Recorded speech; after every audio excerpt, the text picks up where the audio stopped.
How does a healed, fearful avoidant show up in their life and in their relationships? That's the subject of today's video.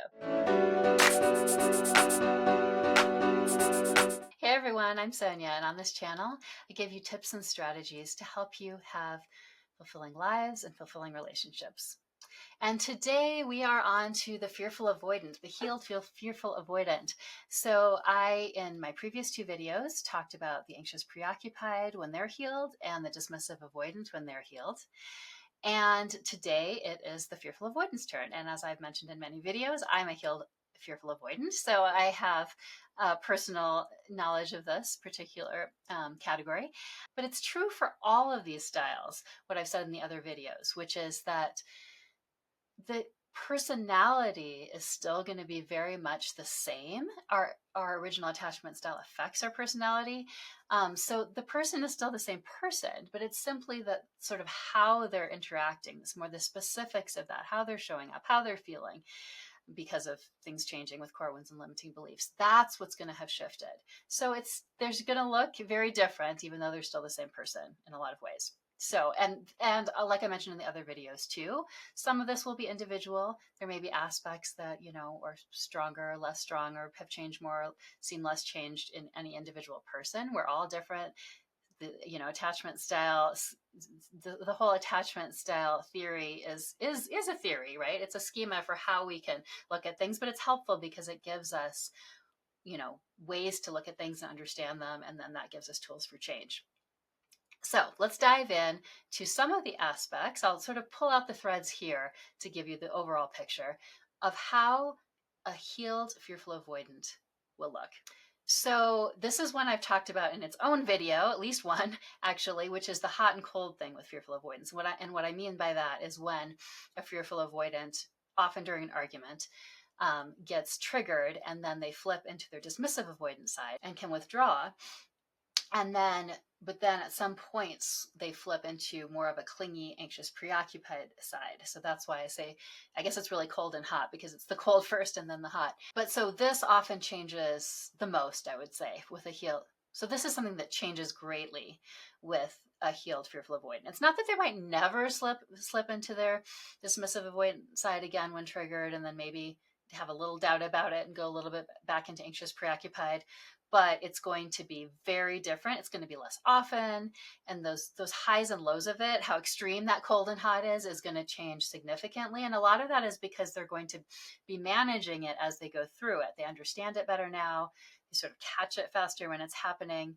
And so it will be different. Often the person's able to speak about it out loud. That's something I suggest doing to their partner, like, oh, I can feel myself slipping into this dismissive avoidant side. And even if they really are feeling that, they've communicated it, so the partner's less confused.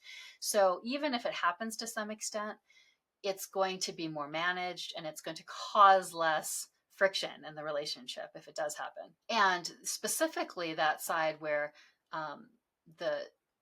after slipping into dismissive avoidant, they'd go into more of a clingy side, more of an anxious preoccupied side.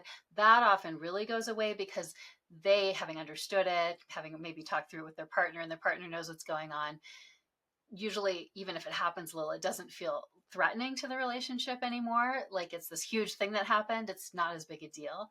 And so that piece often really fades away, even more maybe than ever slipping into the dismissive avoidant side.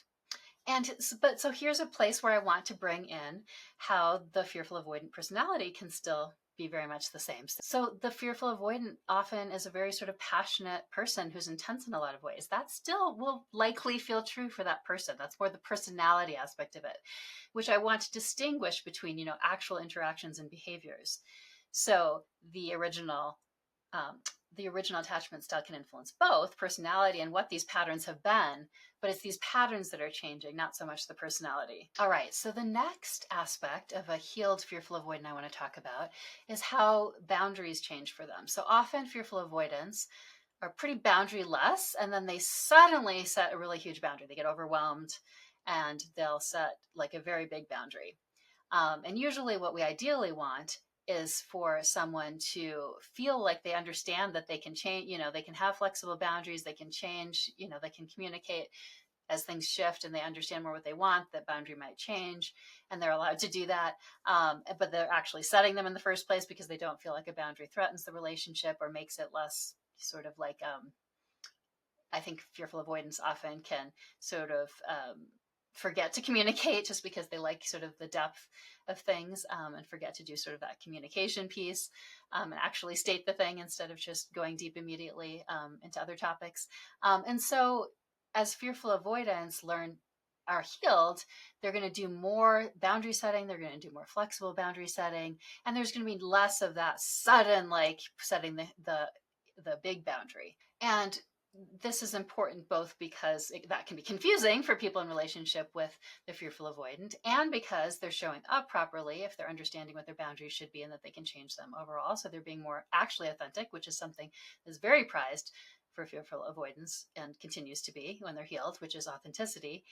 And the other big key there, though, that I alluded to briefly was that they'll just have less of a tendency to have overwhelm because of that they're setting those steady but flexible boundaries as they go, instead of it suddenly reaching this level of overwhelm, which is why they were doing the sudden big boundary setting. And a really big piece of how a healed fearful avoidant shows up is that they're more regulated. So they still can be passionate, intense in that way, that they're passionate about topics, they like to go deep with things, but they're not, often fearful avoidants can even be hypervigilant. And so they're going to be more regulated within their own body. And being more regulated within their own body is going to also help with not getting overwhelmed. It's going to help with communicating clearly and effectively. And it's just a really helpful thing to be more regulated. And so that is a big aspect for fearful avoidance in particular, for everyone really, but for fearful avoidance in particular, and how they show up when they're healed. And then finally, going back to that hypervigilance a bit, this is sort of akin to when I talked about an anxious preoccupied person being more settled in themselves and less clingy. For fearful avoidance, it tends to look, if they're in the anxious preoccupied side, it could have looked like clingy before too, but sometimes that can just look more like that hypervigilance. So like being hyper attuned to other people, but in almost like a way where it's like an anxiety around it. Trying to be attuned to other people because of anxiety rather than just going for the connection as the anxious preoccupieds more do, and wanting to make sure the relationship's still there. So for an anxious preoccupied, just to make that clear, because that was kind of a lot. So for an anxious preoccupied, it often, the clinginess or the attunement rather to other people that's so strong is often more around just their personality going towards connection so much, but also, this sort of wanting to monitor the actual relationship itself from that fear of abandonment. For a fearful avoidant, it's often that they had maybe some unpredictableness, growing up or that kind of thing. And so it's more about really feeling like they have to be attuned to other people for safety reasons, including emotional safety, familiarity safety included there. That kind of hypervigilance as fearful avoidants are healed and therefore feeling more safe in general with people, with connection, just that safety thing can really be huge, because they're showing up they still might be attuned to other people in terms of noticing other people, like noticing the flavor of how they're showing up, sort of how their quote unquote energy is, that kind of thing. But it's not going to be in this way where, if they really, tuned into themselves before when they were hypervigilant, it was like kind of in an anxious way rather than just a like depth of connection kind of way. So hopefully that was helpful to give you a picture of how a fearful avoidant looks after they're healed.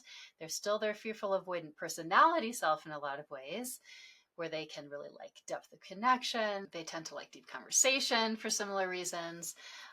They can be really passionate about things, but there's not going to be as much of that sort of anxious or hypervigilance that goes on in how they're approaching, being around other people. There's not going to be that tendency towards overwhelm in the same way. They're going to be much more regulated.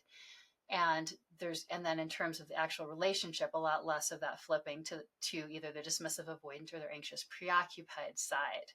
And so yeah, it's just that same person, but showing up in a way that's more regulated and more able to have a more regulated relationship and interaction with other people.